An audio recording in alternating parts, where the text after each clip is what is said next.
welcome back to another episode of Your Natural Best. I'm Duane. I have Sarah Hobson. Eric Shelton. I love it. Sarah's like, who are you pointing at? What is going on here? We'll get it down sooner. We'll get it down sooner or later. No, we'll get it together, man. One of these episodes, we're only like 4 or 5 in. It's fine. But no, man, super excited to be back with another episode. We'd like to kind of tackle some topics when it comes to fitness, when it comes to strength training. We have, local professionals here in the studio with us. So we take advantage of the knowledge and experience. And we also want you guys to send in your topics, send in your questions, drop it in the comment section if you're on YouTube. We would love to talk through those and address those as well. So questions, topics, drop it in the comment section, and we'll definitely put together some episodes when it comes to that. So today's episode is actually inspired by the pen of Mr. Eric Shelton. Eric wrote a blog that is located on our premium website. If you go to our premium website, you can find this blog. But it's talking about the principles of progressive overload in training.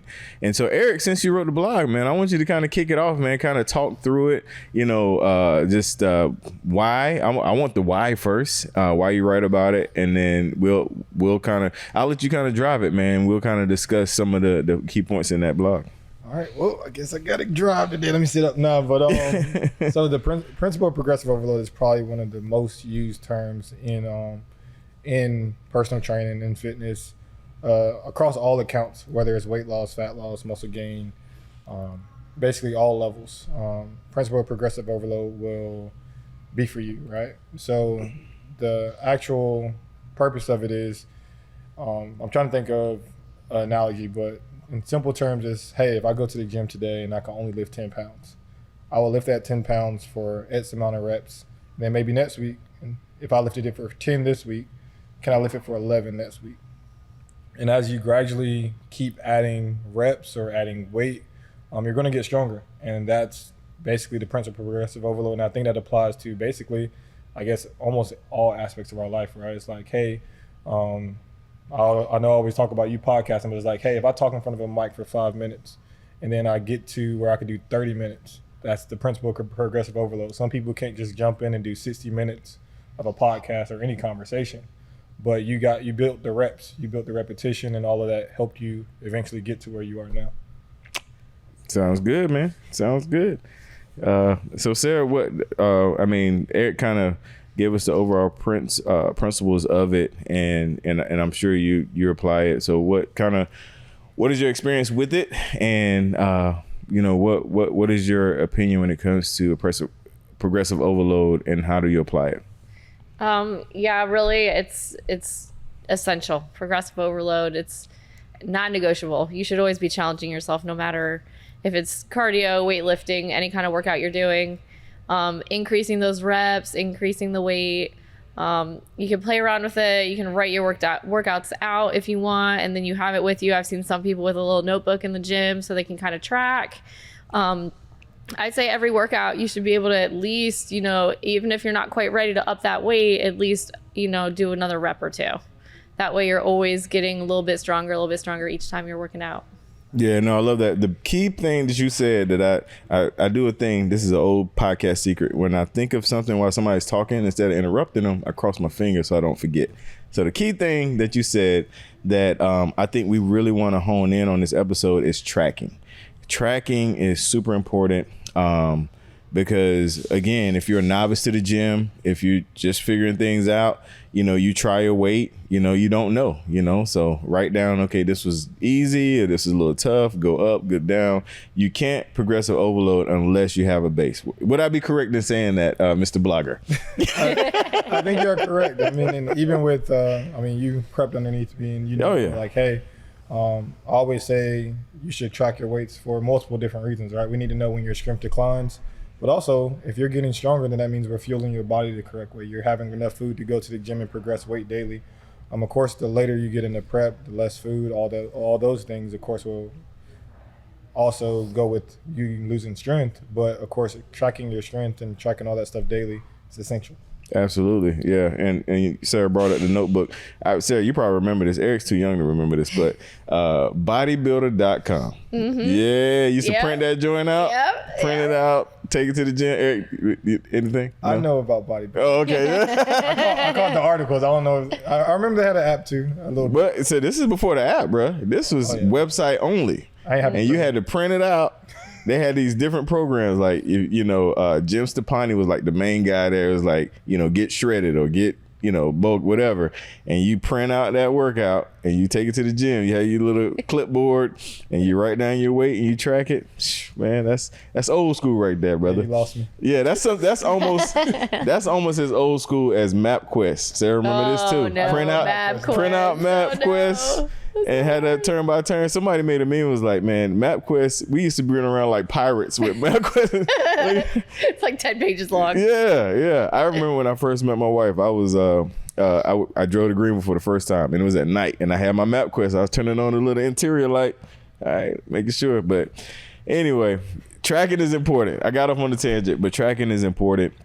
Whether it's an app, if you have a notes app on your phone, if you have a tracking app, there's a lot of free ones. There's some that you can pay for, but tracking is super important when it comes to progressive overload. So I think, again, we have to take the perspective of somebody outside of our world. When you say overload, people think that that's a negative thing, So what would you say to somebody who's like, am I supposed to be overloading? Like, what's with the term? Like, what do you think about that, E? All right, so overload, I think overload sounds like it's a far distance from where you're currently at, right? But overload is literally, even if you do 3 pounds for our circuits, maybe going up to 5 pounds.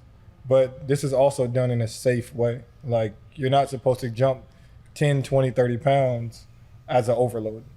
That may be the misconception that people think it is. But for us, it's like, hey, if you do since we're all in premium, if you do a premium circuit with 5 pounds, even if you don't track your weight, like, just imagine they're 50-second rounds and you last maybe 30 seconds and you took a break at 30 seconds. So what about next week? Can you do that same exact workout or that same exact exercise for 35 seconds? That's an overload, whether it's time, whether it's weight. So yeah, I think that's the basic principle or the shortened version of it. So I like it. Sarah, you got anything to add to that? One thing that kind of popped into my head was try not to get stuck on thinking that you have to do a specific number of reps and that's when you can stop. I hear 12 over and over again. Like, I have to hit 12 and then I can just be done and then rest for a brief time and then start another set. If you can do more, then definitely do more. If you hit 12 to 15, it might be a sign that you need to go up in weight. So sometimes, I've been lifting for a long time. Sometimes I don't even count my reps. So try not to get just stuck on a certain number of reps that you have to do. That's interesting. So, I mean, I'm going to come back to you on that because let's say you have 3 sets or whatever. You wouldn't want someone to go to failure, though, on the first couple of sets, would you? Like, what's just kind of digging into that a little bit? What's your thoughts on that? I'm all about failure. I like to go. I think I like to go to failure probably a little too much because then I'm really pushing. I like to push myself hard when I'm working out. But it really depends on what you're doing. I'd say sometimes, when your warm-up sets are really important, you're doing a lower weight, maybe higher rep just to get the muscles, moving. And then maybe you're going to pyramid up in weight. Maybe you're going to pyramid down. Maybe you're going to do a drop set. There's so many different things you can do.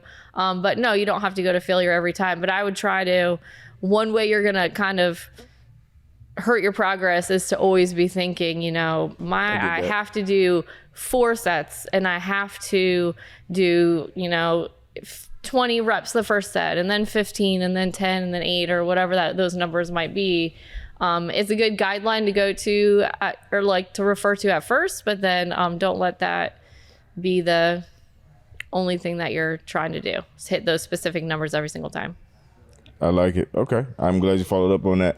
Because I remember, I forgot Michael Jordan's trainer, he would say that whatever number he gave Jordan, he always did at least 1 or 2 more. Like, he's like, we're doing 4 sets of 12, then he would always do a couple more. I mean, just typical GOAT action, I love it. All right. So just kind of changing gears a little bit. There's some terms you threw out in your blog. Going back to your blog, man, you talked about hypertrophy. Like what is? Give me some breakdown on that. What is that about? Oh man, let me pull out my Webster's dictionary. But no, hypertrophy is just I guess growing muscle or addition muscle. So hypertrophy. So it's, if I'm trying to give the exact term, but I can't remember the exact definition, but all it is about growing or building more muscle. So some people think there's a hypertrophy range of that, 8 to 12 range or rep range. So a lot of people think, if I'm lifting an 8 to 12, I'm building muscle, which you should be if you're using the correct weight. Yeah. Okay. All right. I mean, you can't be throwing out terms, man. You got to let us know what that is. I mean, I know. See, it's one of those things where we use the terms and we use the terms daily. But then when you have to give the scientific definition, it's like sometimes I get brain fog. So. Oh no, it's all good. It's all good. Good deal, man. So, kind of turning the corner again. We talked about muscle building. We dispelled the myths in previous episode. And then with the progressive overload, we're talking about the actual growth process. Is there another method to train? Like, cause I don't know. Like, is there another method outside of progressive overload to get stronger or, build more muscle? I'm just curious. Like, I don't even know. This is off the top of my head. Y'all might not even know either. I mean, I think there's multiple ways to gain muscle. I think the principle of overload is just the apparent weight, because it's the most recognized way I would have to say. It's just because it's like, the opposite of progressive overload is just going in there doing the same thing every day. Will you get stronger? Yes. But will that weight become easy? Absolutely. So I think that's where that principle comes in. Yeah. Because even progressive overload applies to calisthenics and body weight stuff, because you can do more reps of something. So yeah. Okay. It applies to cardio as well. So it's just like most runners don't just start being good runners, So if I say, hey, I want to run 2 miles, I probably won't start off with 2 miles. I might start off with 1 mile or a half a mile, and then progressively overloading that to eventually get to that 2 mile mark. Like it. Sarah, anything you want to add to that? I try to think of progressive overload as just in general terms. It's just trying to better yourself each and every day and each and every workout, just by trying to do more and push yourself. Sounds good. All right. So again, we're getting ready to wrap this episode up. So Eric, that's one of the articles that you have, and there's another one that I don't know, we might do a topic on, but I'm just curious, man, is there anything else that you see in the near future you might be writing about? I'm gonna let the people decide. If they have some information or something they want to know.